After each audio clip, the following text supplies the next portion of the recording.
simpleng hi sa social media. Doon nagsimula ang kwento nating dalawa. Magkaibang oras, magkalayong lugar, ngunit di napigilan ang puso na magtugma. Araw at gabi man ang pagitan, usapan natin ay walang hanggan. Umaraw man o bumagyo sa buhay, ikaw at ako laging magkaramay. Sa bawat tawag, sa bawat chat, parang andito ka kahit malayo ang lahat. Kahit kalahating mundo ang pagitan, ikaw pa rin ang aking tahanan. Araw-araw pinapangarap kang mayakap at marinig ang tibok ng puso mong tapat. Hindi madali ang ganitong pagmamahal, pero kakayanin basta't ikaw ang dahilan.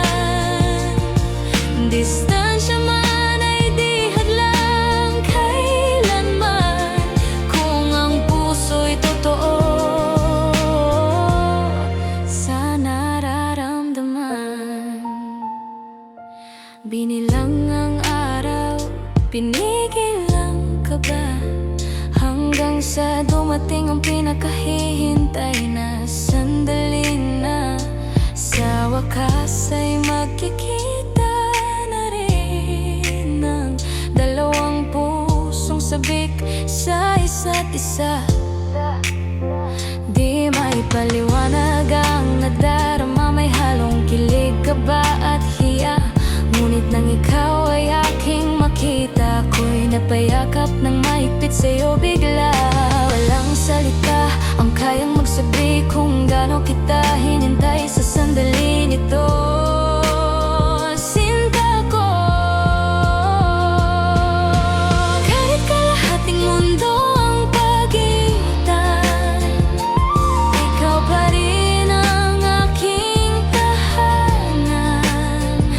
Ngayon ay yakap na kita ng mahigpit, parang ayaw ka nang pagkawalan kahit saglit. Hindi madali ang ating pinagdaanan, pero sulit lahat ng paghihintay at sakripisyo na pinagdaanan. Dahil ngayon hawak ko ng iyong kamay, at ramdam kong ikaw na nga ang tunay. Lahat ng luha at pangungulila napawi sa isang yakap na dala mo, sinta.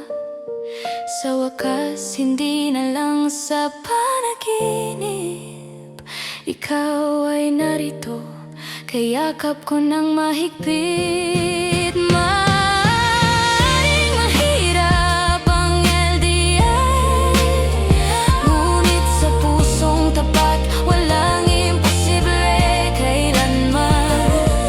Basta't ang pag-ibig ay totoo at wagas, distansya'y lilipas, tayo'y magtatagpo rin.